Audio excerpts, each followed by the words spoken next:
Hey guys, you are with Natalie Brathwaite on Daily Thought. Happy New Year to you. So 2022 has passed and it has left us with some things that we desired and some things that we didn't. Some of those things that we desired, they did not come to pass, but better things did. And some things that happened, we did not really look forward to it happening, but it did nonetheless. And we just thank God that we are still in the land of the living. So, which means there is another opportunity for us to fulfill our purpose and see even greater miracles and beautiful things, just happen in God's time. So, in this new year, I just have been thinking a lot about, what is love? What is love? And so, as a Christian, quickly we jump to say, God is love. I mean, that is true. God is love. But what does that really mean? You know, um, The first thing we need to assess and understand is who God is.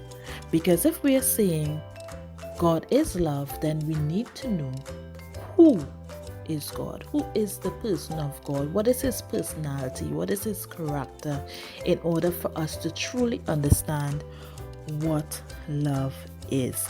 In order to find out who God is, we have to spend time communicating with him and studying his word, and in his word we would find different accounts that would make it clear to us the manner and the way in which he does things, and the way that he would be thinking about things, so that we would understand that a lot of times the way we think about things is not really the way he does, but it all comes from the place of love, because God again is love.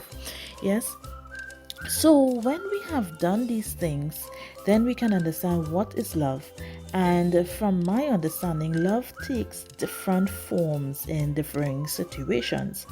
And love can even be viewed as a currency. It may have to be changed.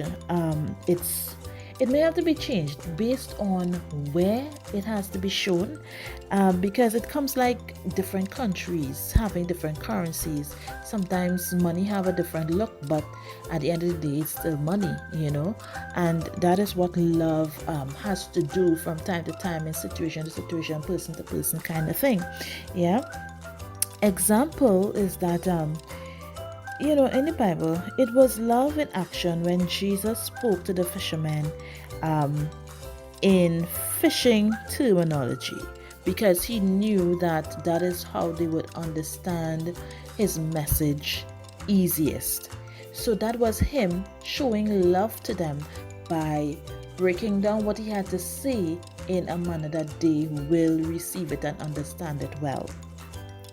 Secondly, it was also love when Jesus looked upon the people listening to him teach for, a long while without food, without physical food, and he decided that he needed to feed them physical food. That was love in action. It was also love when God delivered the Israelites from Egypt but let them go to the promised land through the longer route, because the shorter route had a tribe that they would have had to fight, and they weren't in that space and in that frame of mind that they would have been able to fight and win that battle because of being enslaved for so long.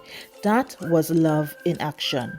So, in a condensed form, I will say that love is the willingness to do and to be for others what is necessary in the time and season that will ultimately do for them good, and will, in the long run, in the bigger picture of their life, do them good, do them good.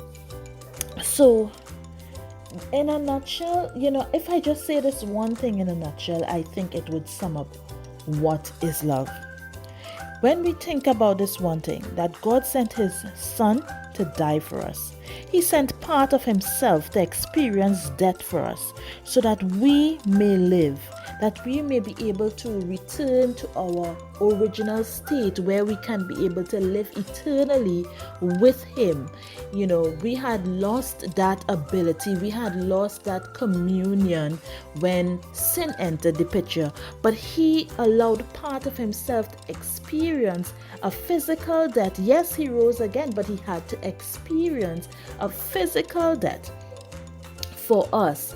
And I think if there is nothing else that explains what love is, then that in a nutshell says what love is. So take this nugget today and go out to the world and live a transformed life.